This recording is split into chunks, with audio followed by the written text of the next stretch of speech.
One by one, hurrah, hurrah. The ants go marching two by two, hurrah, hurrah. The ants go marching three by three. The little one stops to climb the tree. We've all heard the ant song, right? We all know these pesky little creatures in our kitchen. They are quite interesting. These tiny insects can lift up to 50 times their body weight. In comparison to a human, that's like a man lifting a car over his head. Let me invite you to join me in learning the life cycles, the social abilities, and the marching abilities of these tiny little ant creatures. I am the expert to teach you. Everyone has dealt with ants before. Are you curious to understand them on their little level? I am here today to inform you of the interesting facts about ants. Let's begin with their life cycle. The life cycle of ants is quite interesting. According to Arizona State University Ask a Biologist article, there are 12,000 species of ants. Ants are arthropods. They have an exoskeleton and jointed legs. They lay eggs and they burrow the eggs in the nest. After the eggs are born, they turn into larvae, and the queen ant feeds with her saliva. Larvae then spin into a cocoon and they end up in a pupa stage. Each ant has a unique job of their own. The females are worker ants. The queen ant is the only one that mates and lays eggs. A new colony has now begun.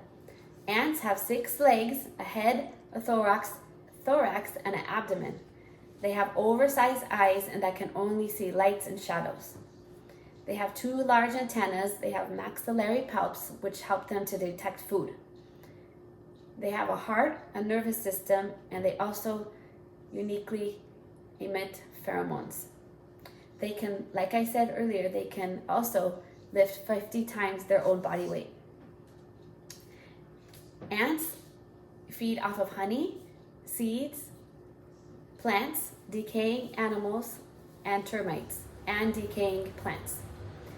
They are considered a superorganism because they have so much in one little colony. They are often found living in the deserts, the backyards, and forests. National Geographic article states that ants are very social. They work together in a colony, usually found on dirt mounds, under rocks, or in trees. A colony is very sophisticated, created by the ants. They have air and light that shines in these colonies. The young ants cares for the queen. The older ants get foods and guards the colony. Pheromones leave the scent for others ants to follow back to the colony. Ants also have can have aggressive behavior. They will fight another colony, and they use the pheromones to speak to each other because they don't speak. They use their pheromones. Have you ever wondered how the ant leaves the colony and wanders off and finds his way back to the colony and seeming lost? Have you ever wondered why they march in those fascinating lines? They march so disciplined, like military, in sync, one by one, left to right, right to left. The article of the Harvard Forest from Harvard University states ants have the capability to emit pheromones. They have 20 different scents, and each scent has a different meaning.